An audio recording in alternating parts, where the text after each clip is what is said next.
Hello everyone. Today we are going to study biological and biochemical methods for the hydrogen production.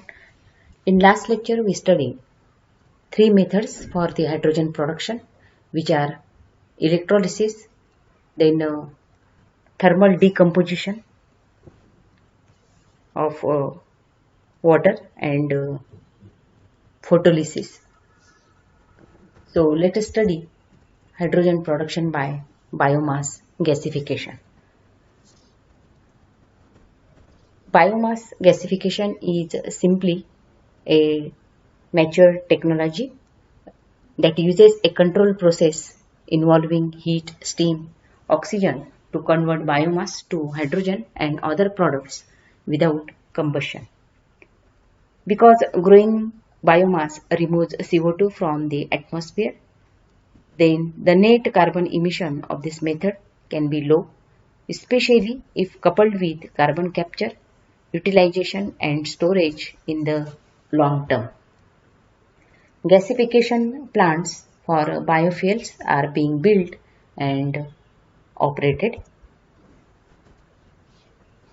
Simply, biomass is a renewable organic resource which includes agricultural crop residues, forest residues, special crops grown specifically for energy use such as Napier grass, Sudan grass, etc., organic municipal solid waste and animal waste. This renewable resource can be used to produce hydrogen along with other byproducts by gasification.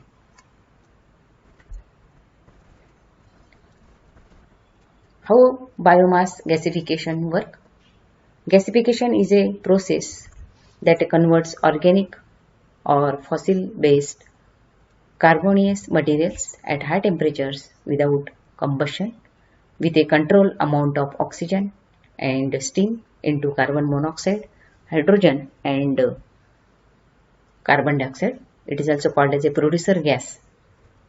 The carbon monoxide then reacts with water to form carbon dioxide and more hydrogen via a water gas shift reaction. This reaction requires greater than 700 degrees Celsius temperature. Adsorbers or special membranes can separate the hydrogen from the gas stream. Simplified example reaction is this sugar plus oxygen plus water gives carbon monoxide, that is CO, CO2, H2 and other species. Similarly, water gas shift reaction, CO plus H2O gives CO2 plus H2 and small amount of heat. In general, biomass does not gasify as easily as coal and it produces other hydrocarbon compounds in the gas mixture existing the gasifier. This is especially true when no oxygen is used. As a result, typically an extra step must be taken to reform these hydrocarbons with a catalyst to yield a clean syngas mixture of hydrogen, carbon monoxide and carbon dioxide. Then just as in the gasification process for hydrogen production, a shift reaction step converts carbon monoxide to carbon dioxide. The hydrogen produced is then separated and purified. In this process, a pyrolysis is the most important process. It is the gasification of biomass in the absence of oxygen.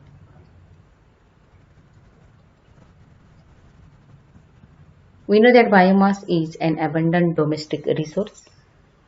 In US, there is more biomass available than required for food and animal feed needs. A recent, according to recent project reports, up to 1 billion dry tons of biomass could be available for energy use annually. And also biomass recycles carbon dioxide, as we know that plants consume CO2 from the atmosphere as a part of their natural growth process, as they make biomass, offsetting the CO2 release from producing hydrogen through biomass gasification and resulting in low net greenhouse gas emissions. Then hydrogen production by biomass derived liquid reforming, which is same as natural gas reforming. Liquids derived from biomass resources, including ethanol and bioils, can be reformed to produce hydrogen in a process similar to natural gas reforming. Biomass derived liquids can be transported more easily than their biomass feedstocks, and allowing for semi-central production or possibly distributed hydrogen production at fueling stations. Biomass derived liquid reforming is a mid-term technology pathway. How it works. Biomass resources can be converted to cellulosic ethanol, then bioils or other liquid biofuels. Some of these liquids may be transported at a relatively low cost to a refueling station or other point of use and reformed to produce hydrogen.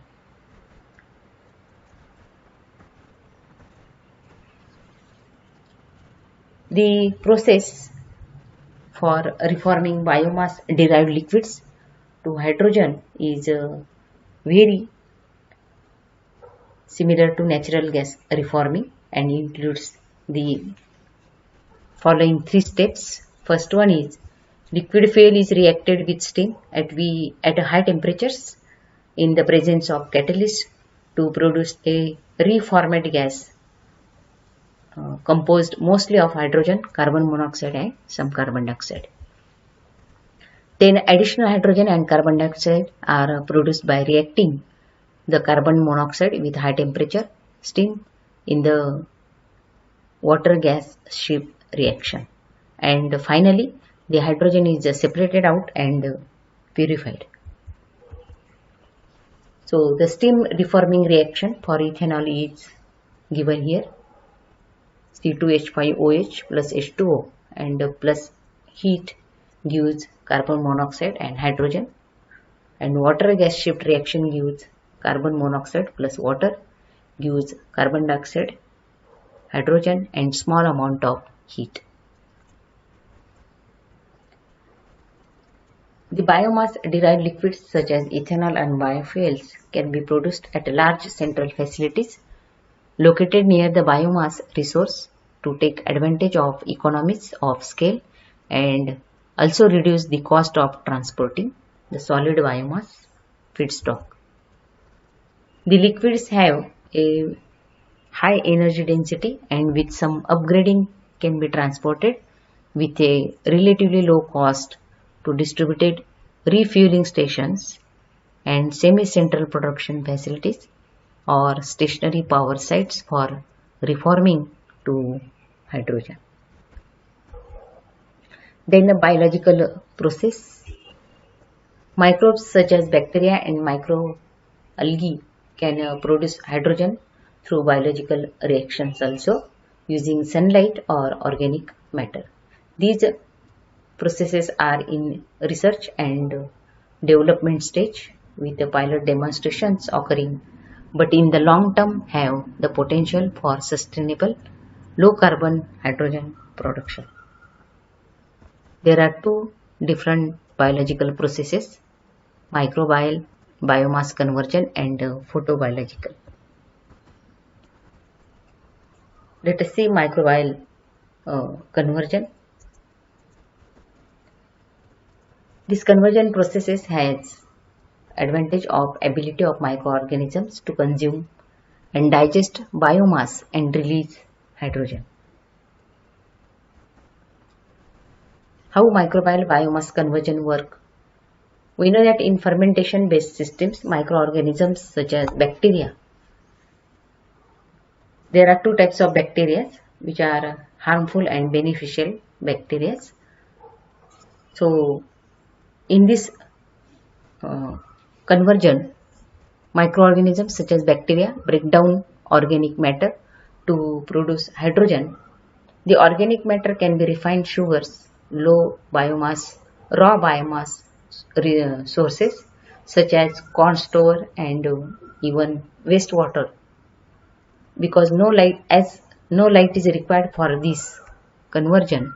So this is also called as a dark fermentation method. In direct hydrogen fermentation, the microbes produce the hydrogen themselves. These microbes can break down complex molecules through many different pathways, and the byproduct can be combined by enzymes to produce hydrogen. Researchers are studying how to make fermentation systems produce hydrogen faster, means improving the rate, and produced more hydrogen from the same amount of organic matter, means increasing the yield.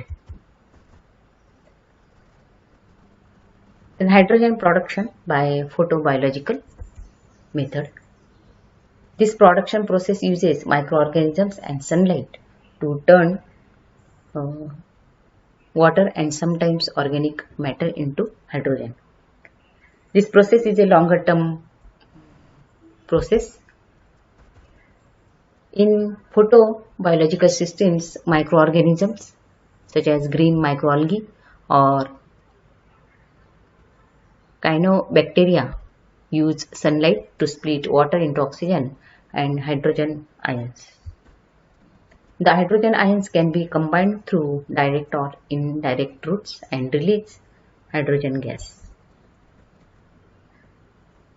Challenges for this conversion include low rate of hydrogen production and the fact that splitting water also produces oxygen,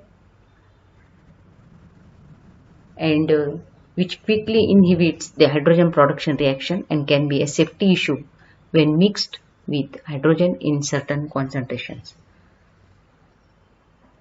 Researchers are working to develop methods to allow the microbes to produce hydrogen for longer periods of time and to increase the rate of hydrogen production. Some photosynthetic microbes use sunlight as the driver to break down organic matter and releasing hydrogen. This is known as a photofermentative hydrogen production. Some of the major challenges of this conversion include a very low hydrogen production rate and low solar to hydrogen efficiency, making it a commercially unviable pathway for hydrogen production at this rate. Researchers are looking at a way to make the microbes better at collecting and using energy to make more available for hydrogen production and to change their normal biological pathway to increase the rate of hydrogen production. In the long term, photobiological production technology may provide economical hydrogen production from sunlight with a low to net zero carbon emission. Also improve activity of enzymes that produce hydrogen, develops other inputs to increase hydrogen yield. So these are the methods for the hydrogen production.